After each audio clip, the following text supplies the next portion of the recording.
এটা হচ্ছে আমাদের আরেকটা ম্যাথ। আমাদের এখানে একটা প্রশ্ন দেওয়া আছে, প্রশ্ন দিয়ে বলতেছে এটার মান নির্ণয় করতে।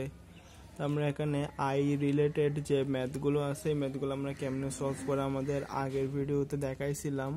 এটা হচ্ছে অনার্স ফার্স্ট ইয়ারের ফান্ডামেন্টালস অফ ম্যাথমেটিক্সের চ্যাপ্টার 7, অর্থাৎ ডি ময়বারের উপপাদ্য চ্যাপ্টারের ম্যাথ। আমরা এখানে আমাদেরকে দেওয়া আছে কি মাইনাস আই।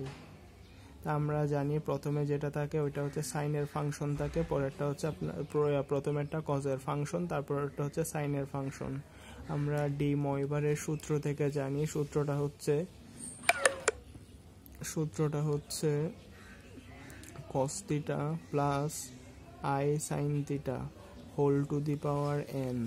হ্যাঁ, cos থিটা প্লাস, এটা হচ্ছে দুইটার ক্ষেত্রেই হয়, প্লাসের ক্ষেত্রেও হয় মাইনাসের ক্ষেত্রেও হয়। তো আমরা এখানের মধ্যে দেখতেছি প্রথমটা কজের ফাংশন, দ্বিতীয়টা হচ্ছে সাইনের ফাংশন, এবং আইটা সবসময় সাইনের সাথে থাকে। তো এই জন্য আমরা এখানে যেটা আমাদের প্রশ্নে মাইনাস আই দেওয়া আছে ওটাকে আমরা এরকম করে লিখতে পারি 0 মাইনাস আই। এটা এই মাইনাস আইটাকে 0 মাইনাস আই লিখলে কোনো পরিবর্তন হয় না। এটাকে আবার এরকম করেও লেখা যায় 0 মাইনাস আই ইন্টু 1। আয়ের সাথে 1 গুণ করলে ফলাফল 1ই থাকে, তো এই জন্য এটা ঠিকঠাকই আছে। তা আমরা জানি এখানে যেটা থিটা আছে ওই থিটার মানটা সাইনের ক্ষেত্রেও সমান হয়, কজের ক্ষেত্রেও সমান হয়। তো আমরা জানি cos 90 ডিগ্রির মান হচ্ছে 0। তো আমরা এখানে কি লিখতে পারি cos π/2। π/2 মানে পাইয়ের মান হচ্ছে 180 ডিগ্রি, π/2 এর মান হচ্ছে 90 ডিগ্রি। তার মানে cos 90 ডিগ্রির মান হচ্ছে 0, আর মাইনাস আই এর জায়গায় মাইনাস আই বসাবো, আর 1 আমরা জানি sin 90 ডিগ্রির মান 1, অর্থাৎ sin π/2 বা sin 90 ডিগ্রির মান হচ্ছে 1। তো এখানে যেটা মাইনাস আই দেওয়া আছে আমরা ওই মাইনাস আই এর পরিবর্তে কি লিখতে পারি cos π/2 মাইনাস আই sin π/2। তো আমরা এখানের মধ্যে আমাদের প্রশ্ন কি দেওয়া আছে, প্রশ্ন দেওয়া আছে minus i whole to the power 1/7। তো মাইনাস আইটাকে আমরা কি লিখতে পারি, আমরা লিখতে পারি cos π/2 মাইনাস আই সাইন π/2। এখানে পাওয়ার হিসেবে 1/7 আছে, এটা 1/7 লিখবো। এটা এখানে আমরা লিখবো। এই ম্যাথগুলো করার নিয়ম হচ্ছে এখানে যেটা থিটা দেওয়া আছে π/2 এটার সাথে 2n π যোগ করব, 2n π প্লাস π/2, তারপরে হচ্ছে কি মাইনাস আই, তারপর হচ্ছে সাইন 2n π প্লাস π/2। আর এখানে পাওয়ার হিসেবে কি আছে 1/7 আছে, পাওয়ার হিসেবে আমরা 1/7 লিখবো। তো আমরা এখানের মধ্যে লসাগু নিব। হ্যাঁ, cos এটা দিয়ে গুণ দিলে হচ্ছে 4n π প্লাস পাই, এদিকে 2 থাকে, আর হচ্ছে এটা মাইনাস আই, তারপর হচ্ছে সাইন এটা হচ্ছে 4n π প্লাস পাই, এদিক দিয়ে 2 থাকে, আর পাওয়ার কত, পাওয়ার হচ্ছে 1/7। তো এখানের মধ্যে দেখা যাচ্ছে পাইটা কমন যাচ্ছে, তার জন্য আমরা পাইটা কমন নিব। তার মানে কি দাঁড়ায় cos 4n প্লাস 1, পাইটা কমন নিলে থাকে π/2 minus i sine 4n plus 1, পাইটা কমন নিব, তাহলে কি দাঁড়ায় π/2। আর এখানের মধ্যে এটা হচ্ছে 1/7, পাওয়ার 1/7 লিখবো।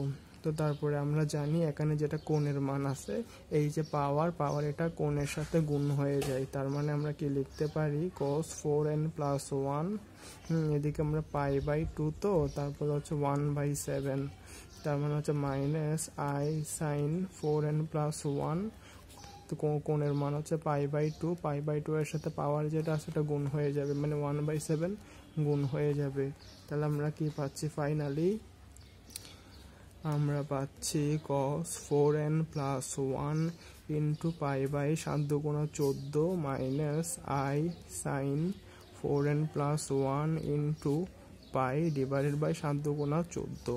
তো এটাই হচ্ছে আমাদের ফাইনালি অ্যান্সার। তোমরা এখানে কি লিখবো, যেখানে n সমান কত লিখবো, আমাদের এখানে পাওয়ার আছে 1/7, তার মানে আমরা n এর মান লিখবো 0 থেকে 6। n এর মানটা সবসময় 0 থেকে শুরু হবে এবং এখানে পাওয়ার যত আছে তার চেয়ে 1 কম হবে, তার মানে 0 1 2 3 4 5 6, এখানে হচ্ছে কমা। সো এটাই তো আমরা আমাদের এখানের মধ্যে কি দেওয়া আছে, আমাদের এখানের মধ্যে যেটা প্রশ্ন দেওয়া আছে আর কি, হ্যাঁ, মাইনাস আই সুতরাং আমরা কি লিখতে পারি, -i whole to the power 1/7। এটার মান কত? এটার মান হচ্ছে cos 4n + 1 into π/14 minus i sin 4n + 1 into π/14। হ্যাঁ, যেখানে এটা হচ্ছে অ্যান্সার, যেখানে n = 0 থেকে শুরু করে 0 1 2 3 4 5 6, এখানে n = 7 আছে, ওই জন্য কাউন্ট হবে কত পর্যন্ত, 6 পর্যন্ত। আশা করি আপনারা বুঝতে পারছেন।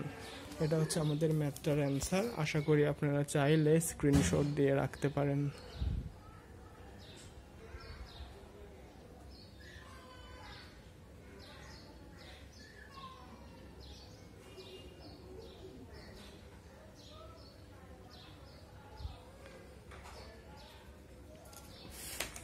আর এখানে হচ্ছে আমাদের একটা সূত্র আছে, আমরা যে সূত্রর অনুযায়ী এই ম্যাথগুলো করতেছিলাম, এগুলো আমরা আমাদের এই সূত্রটাকে আমরা আমাদের প্রথম ক্লাসেই বুঝাই দিছিলাম। যদি আপনারা সূত্রগুলো বুঝতে চান বা কোনো কিছু না বুঝেন, তাহলে আমাদের প্রথম ক্লাসটা গিয়ে দেখে আসতে পারেন।